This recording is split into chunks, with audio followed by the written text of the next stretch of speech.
Hi, I'm Larry and welcome to my studio. Today's lesson is going to be a watercolor, and I'm going to start a project. This is what we're going to be doing, and if you're interested in following along, you can go to my blog spot and you'll find a link to the page that'll have this reference photo as well as this pattern, and you can download and follow along. I'm going to show you how I transfer this drawing onto my paper. I haven't done anything yet. Also, in the blog spot, if you look, you'll see in the sidebar Larry's links, and there is a couple of websites there. Poster A and Razor Poster. That Razor Poster is for a Mac, the other one is PC. But you can put in any picture, and that's how I got this. This is bigger than a regular sheet of paper, but it'll allow you to make it larger. You can blow them up to wall size if you need to, and it's just like a simple puzzle. This is just one and a third pieces of standard printer paper, and it prints it out the size that you need it. So that's how I got that. I've got everything set up. I've got my paints over here. I've got some things that I'm going to show you in a minute. I have my reference photo right there. Make sure that when you're painting that you've got whatever you're painting from right in front of you so that you can refer to it often. You know, you don't have to follow it exactly, but it helps. It's kind of like your road map. So have it someplace where you can see it. And I'm going to break now and reset my camera so that you can see what I'm doing. But welcome, and I hope you enjoy this painting. Thank you. Okay, now the first thing I need to do is to get my design transferred onto my paper. And there are a couple of ways to do that. I will be doing it with this. This is called graphite paper, non-waxy graphite paper. If you're old enough to remember, it's kind of like carbon paper, but you don't want to use carbon paper. Carbon paper has an oily substance in it, and it will ruin your paper, your watercolor paper. But this is you can usually find it at most craft stores or an art store if you have to, ask for it. But you can use it over and over again. You can probably kind of see the design that's on mine from various uses that I've done over the course of years. But this just would go on under here, and then you just go over the drawing that you have, and just, I'm just starting here just because. And you just transfer it. Make sure you have the graphite side down.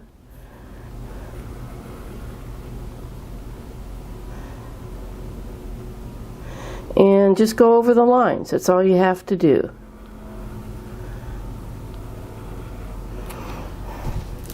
And then you can occasionally check, and here you can see what I've done here. And make sure that you've got all your design. I usually end up missing something critical, but it's you don't have to do it exactly as you see it. That's the cool thing about art, is that you get to do your own thing. This is just kind of a guideline, and it's not set in stone. Now the other thing you can do, if you don't have the graphite paper, it's what I call poor man's graphite paper, is you take your design and you turn it over. Then you find a soft lead pencil, and anything in the B's is a softer lead. H stands for hard, B stands for black. This is a regular a sketching pencil with the wood and the graphite.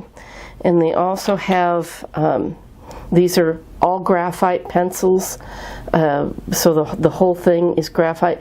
You want to use at least a number 4 or higher number. The higher the number, the softer the lead, so it'll be very, very soft. And then you can just come over with this is a number 9 that I have, and I like these because it puts a nice dark graphite on there. And these are part of my drawing pencils. Now, for those of you who are going, oh, I want to paint, but I don't want to draw.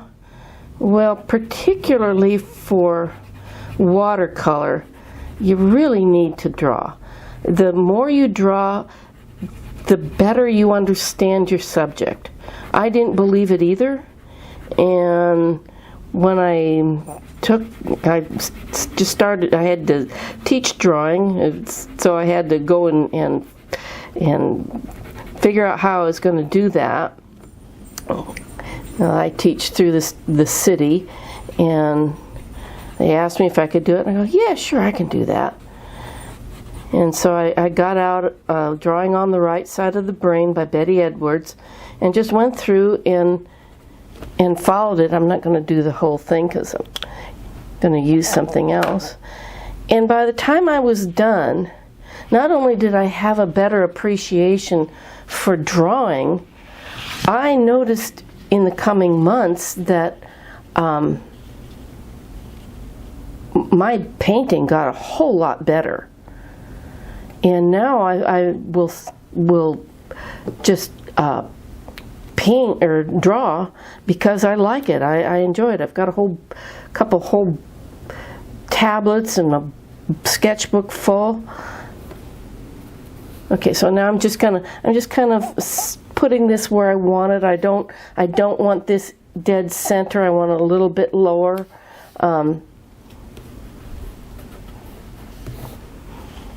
Okay, so I'm just going to do that, and then I'll show you how this works. Okay, so I'm going to come up here, and I'm just going to go over these lines that I put the graphite on.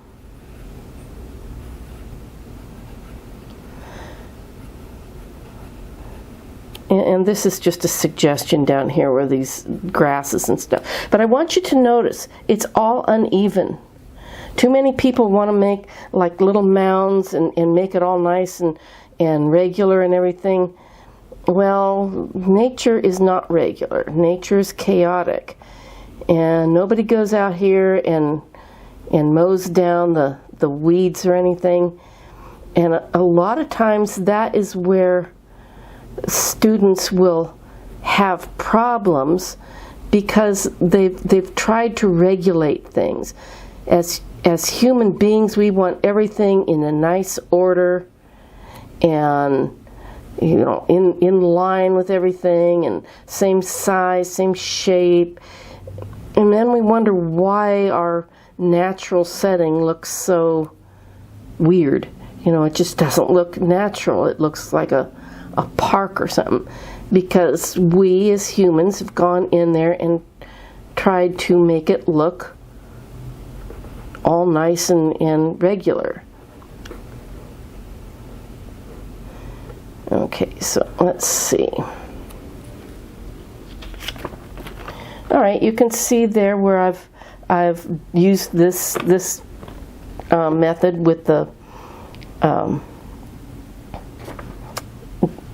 graphite on the back.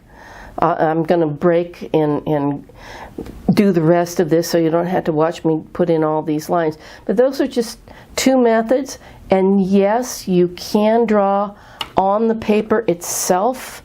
I do want to kind of give you a word of caution.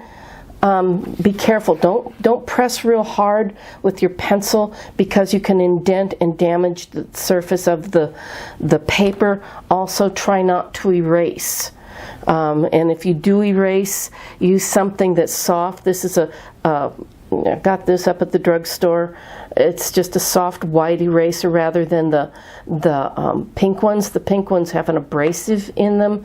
They also have a colorant that I have seen stain the paper. So be very gentle when you erase. You know, just lightly go over it. See, that'll just erase right off. But you don't want to press too hard, otherwise you'll get little dips and valleys in there, and that could cause it to look different. When you damage the surface of the paper absorbs the color different, and it will be darker. So you may have lines where you don't really want a line. Okay, and then when I come back, I'll show you something else. I'm going to finish putting my design on my paper here, and I will be right back. Alright, now you can see that I've got my design on, and I was looking at my photograph and my design, my drawing that I had, and mostly I was just taking it down to here. But what I think I want to do is to bring the tide in a little bit so I have a little bit more water. Because in the design, let me get it here. In the design, it's a little bit high, so I think I'm going to erase that, bring the water line down just a little bit so I have a little bit of water up at the top. And that, you know, as an artist, you get to do that. You know, I have so many students that they get so focused in on having it exactly the way the photograph is, or exactly the way they see it in another painting, and they don't use it for themselves. So I'm just going to bring this down a little bit. And again, I'm trying to make it a little bit more irregular. This is coming in between some rocks.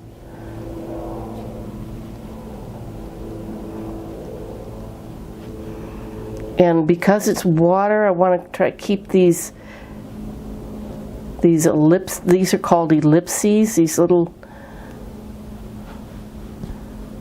ins and outs here. And that'll make the water look flat.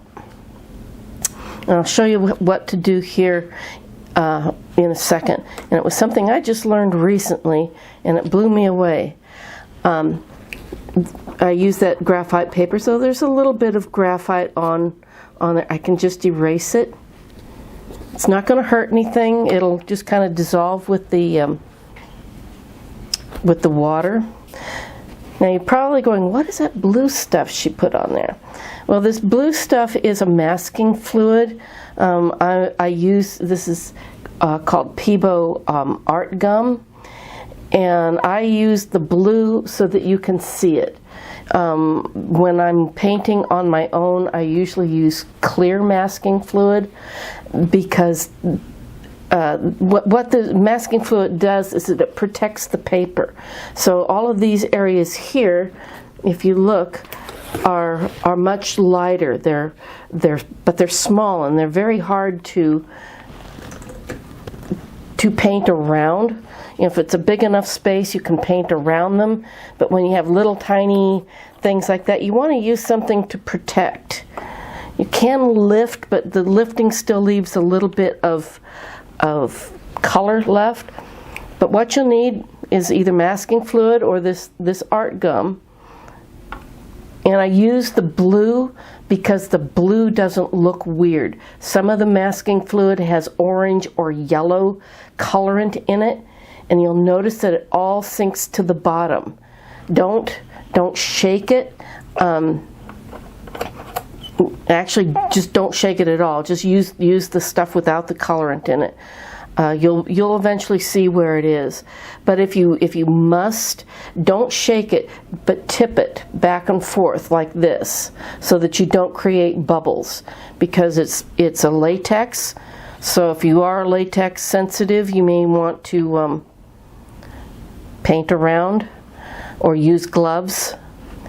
but the colorant that they put into it, I found the colorant also will sink to the bottom of what you've put on, and it can stain the paper. I have had that happen. Went through a lot of trouble doing something, and when I took the color off, it was just ugly orange, and I wanted white flowers. And it also, I find, because of the orange or the yellow, it really distracts me when I'm painting. This kind of dries to a blue-gray. It doesn't bother me. But the yellow or the orange clashes with everything that you have on your paper. So having either this blue-gray or a clear, you don't pay attention to it. And you will see it as you paint over it. The paint moves away from those areas, so it's not like you can't see it. But how you want to use this, get an old piece of soap. This is just a piece of soap. It's not a facial soap. You don't want soap that's got like cream or oil in it. But this is just like ivory or something that doesn't have any oils in it. And this is an old brush. This is like a 25-cent cheapie out of a kid's paint set brush. They say, oh, you can use your good brushes on this. I have done that before. Phone rings, I lay the brush down, go out and answer the phone, end up talking for a half hour, and then when I come back, I've got an eraser on the end of my expensive brush. So I use just a cheapo brush. You wet it, you want to get it a little bit wet, and then you take it and you roll it around really good. I've had this brush probably for 30 years because I've taken care of it. So penny a year or less on this, and so I've got it pretty full. Then I'll take it and just kind of wipe out just the foam on the outside edge.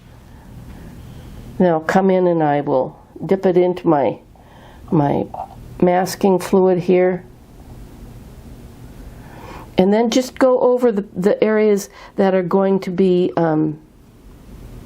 light. You can use a toothpick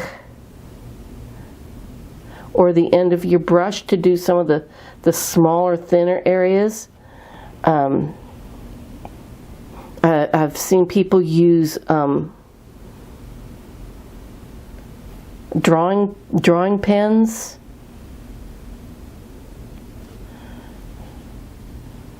Every so often, you'll want to come back and redo your brush.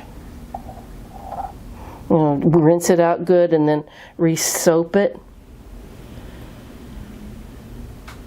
And then just come in and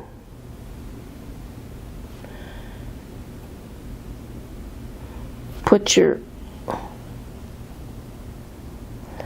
masking on there.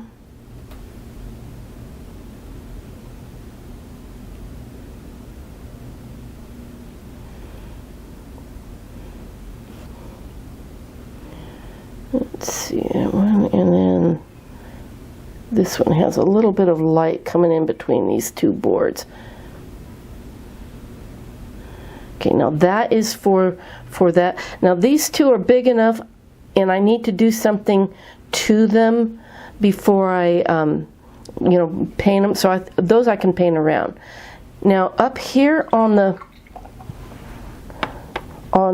water. Now this was something that I did not know I could do. So I was very happy, but also I kept asking, you can do that? The guy goes, yeah, you can do it. What I'm going to do, just take my brush and I'm going to wet this area. I'm going to wet kind of over my line here, because I want this to kind of spread. Now the reason it's colored is because I was painting something else. Now if you want to go back through you'll see that I did just old wood, a study on old wood. It's about 40 minutes, and you can look and see how I did old wood. Okay, so I'm just wetting the paper, just using the brush to wick up some of the drips so they don't drip. Come back to my masking fluid here, soap it up. Now the thing about this is if you happen to drop some on there, like, oh my god, brush fell, just let it dry and it'll peel right off. Now I'm going to come in here and just touch this area and let the masking kind of, it will spread.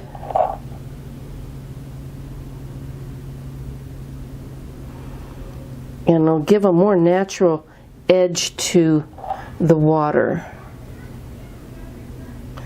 I did not know, everybody says, oh, you don't want to put it on wet paper.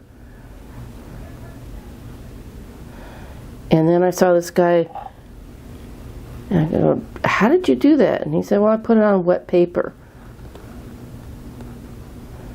And lo and behold, it actually works. Now I'm going to have to let this dry. So we'll take a little quick break here, and when it comes back, we'll get started on underpainting our beach scene here. So, right back. Okay, now this is all dry. I've let it dry for about 20-25 minutes. You go check your email or something. One of the things, you can use a hairdryer on this, but I say that with a word of caution. If you have a hairdryer that has a cool setting, you can use that, and don't have it on the high blower thing. Have it on the gentle blower thing, and hold it back about 18 inches or so. You don't want to put it on the heat setting, because the heat setting can melt it into the paper. So you can use a hairdryer. I usually just let it dry on its own. Gives me a chance to go check email or watch something. So once it's dry, it's on there. It feels a little tacky. That's just the nature of the thing.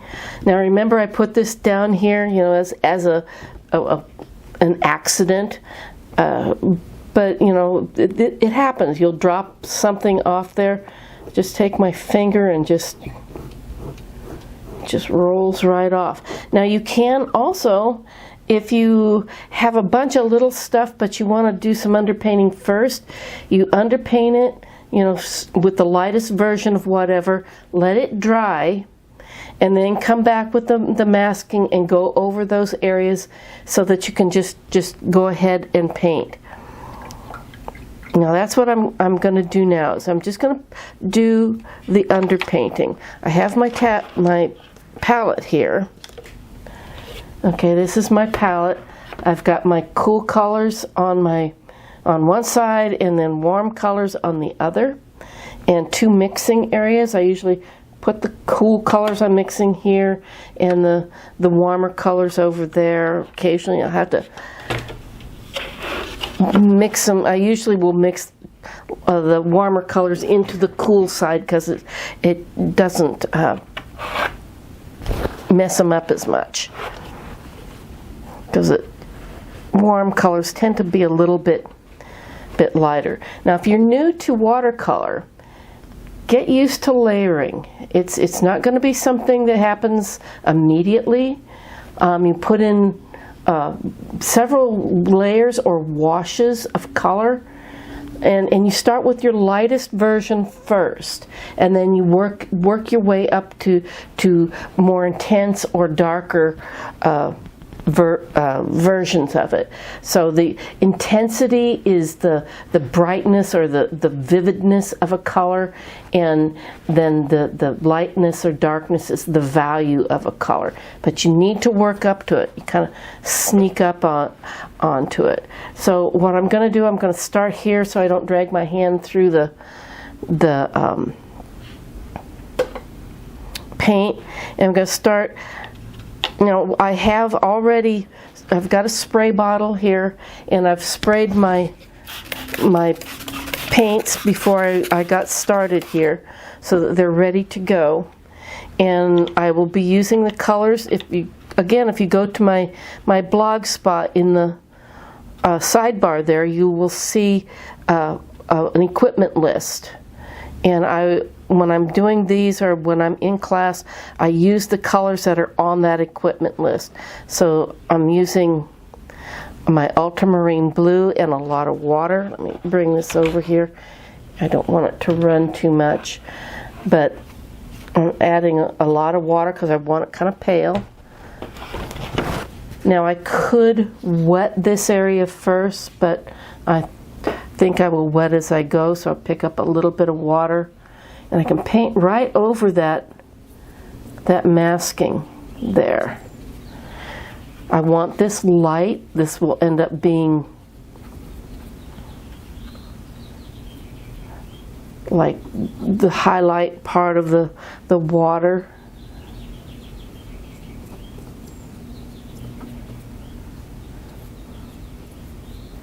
Paint over there because some of that water will come. This is going to be gravel, but there may be some water in that gravel, so I'm not too worried about that. Rinse my brush just with water coming. Watercolor does water pretty good. This is just a clean brush. Now you notice I've got a paper towel in my hand. After I've rinsed my brush off, I come and I take the excess water off. So it's just basically a damp brush. I can also throw a little bit of color in. I'm going to take some Hooker's green.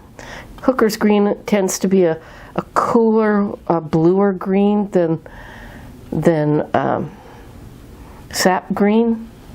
And I'm just going to touch it. This is still wet, so I'm just going to come in here and just touch it in places and let that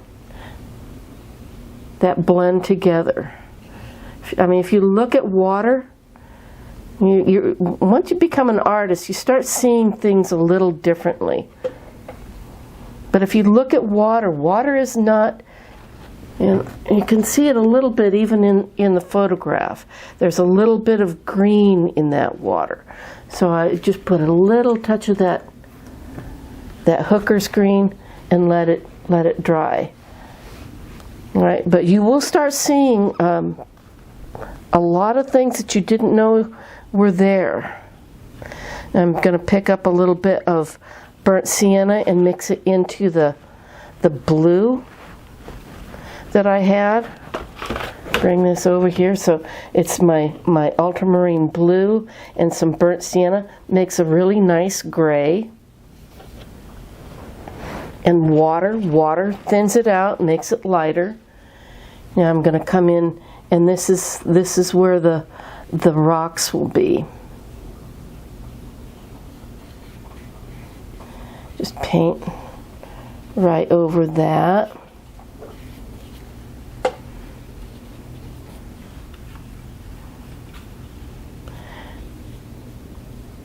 So this is going to just be my first layer of wash.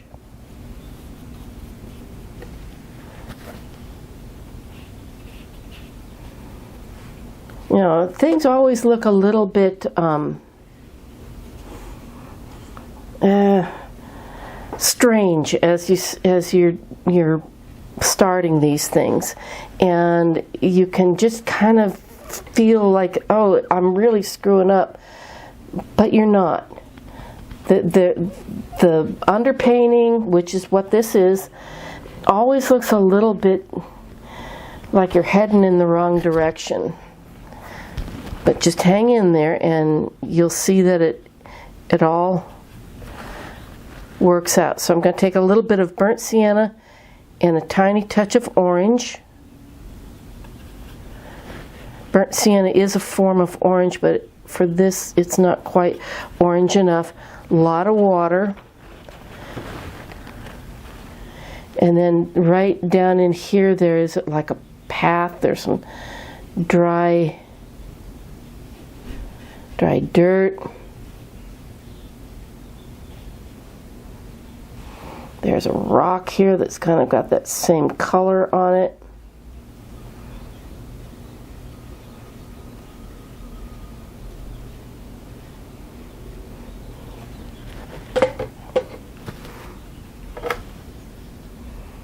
There's a little path up here. There's some of this color through here. Now that's why I have my reference material right in front of me so that I can see where I need to put this color.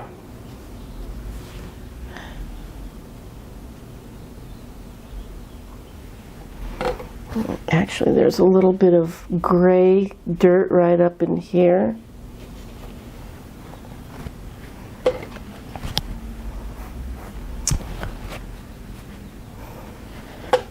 Taken just with a clean brush, just kind of touch the edges so that they're not real hard.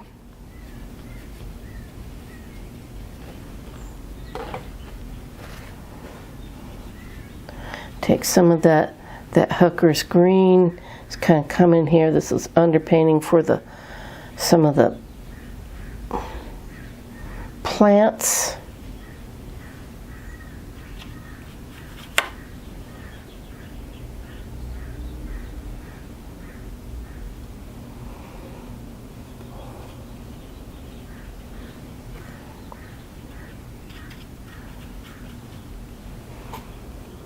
Some of these plants tend to be a little bit more on the bluish side. Others are a little more on the yellowish side or the reddish side. Like into that color I was just using for the dirt. Right over here there's some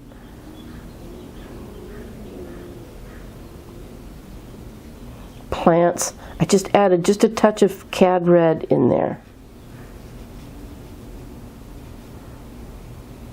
This is all underpainting. Now you can see why I put that masking fluid on there. Back to the green, throw that in.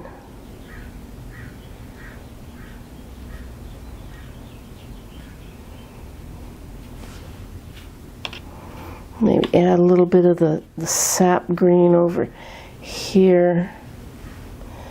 If you add a new color, throw it in other places. Okay, I'm gonna break, and the next time, on the next video, I'm gonna get into the foreground. I kind of want to let this dry first, and I will see you next time. Thank you so much for watching.